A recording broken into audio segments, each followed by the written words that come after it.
you? Good morning. Good morning. That was a really good lesson. Yes. So, how do you think? What do you think really worked in that lesson?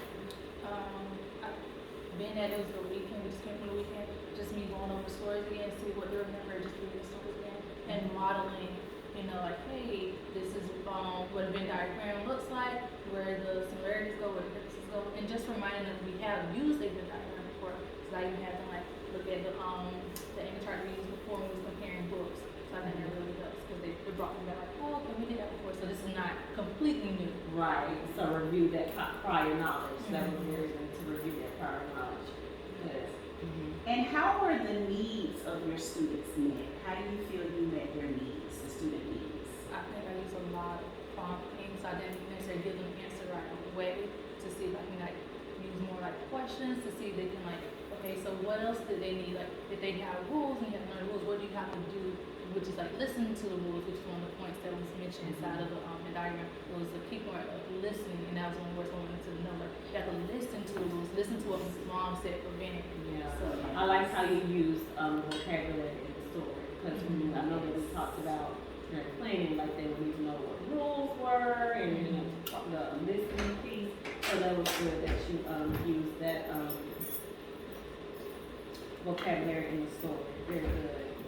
And another positive piece too that I would say, the turn and talk portion, that piece was very powerful, especially when you met with a specific group. And we were, Ms. Joseph and I, when we were discussing and talking amongst ourselves, that group that you supported, we noticed was also the same group that you supported during the independent or the work time. Right. So we were wondering if that was a group that needed just that extra support, because if they were, that was a great job how even during that turn and talk session, you made sure their accountability was there. That's one of my students that do need additional support, scaffolding. I don't want to say low, but they do need additional support.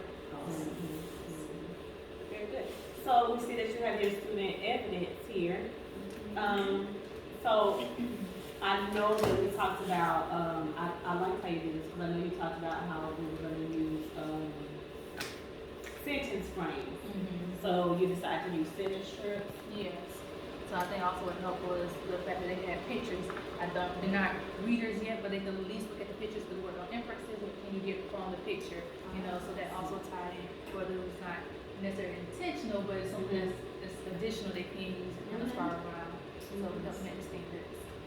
And it seems like the pictures are actually from the story as well. So that metacognitive, building that background, even paying attention to those details, asking and answering those questions, that fit in very good. They're not unfamiliar pictures, but pictures from the stories that you guys compared and contrasted. I didn't want to stray too far from what was in the text, because then they were like, what is this? Like, this is new to me. I don't want to be new if the standard is new.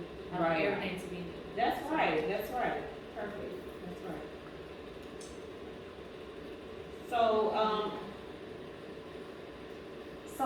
So what instructional practices move your students? Because we know once again that you were on benchmark 3.3, which is comparing and contrasting the characters, but the events, not just who's in the story, but the events, comparing and contrasting those. So what instructional practices move students, you feel, towards mastery of that benchmark? I think the fact that you meet and targeted previous standards, so like story owners, who are the characters? And that's something else I asked them, like, okay, we know characters, they have problems, which is part of what was comparing who had the problem, what kind of problems did they each have, so that they know, like, okay, characters have problems. Also the fact that we had to compare text before, so that comparing contrast isn't new, but comparing the experiences was new. So kind of like combining the two different standards and just that review and kind of help as well in the model. I think that was really good. And I noticed that you started off with comparing the characters, and you said we're going to go a little deeper and look at their experiences. So that was good. Awesome. So what evidence do we have from the student work to show? What did you determine from the student work? Okay, so they had to, it was like mixed up events that took place in the story. Who had what problem, also how did they solve the problem? Like, for example, Ben had to listen to what mom said so that he could choose a puppy as being like the better pet choice. And then Roma had to listen to her classmates. So the kids like, oh, they both had to listen. So they look at the picture like, okay, that's a picture of the kids listening. So that's what they, you know. And those pictures provided those clues as well for some of the non-readers. Awesome. So what did you determine that, how, were all the groups successful, or?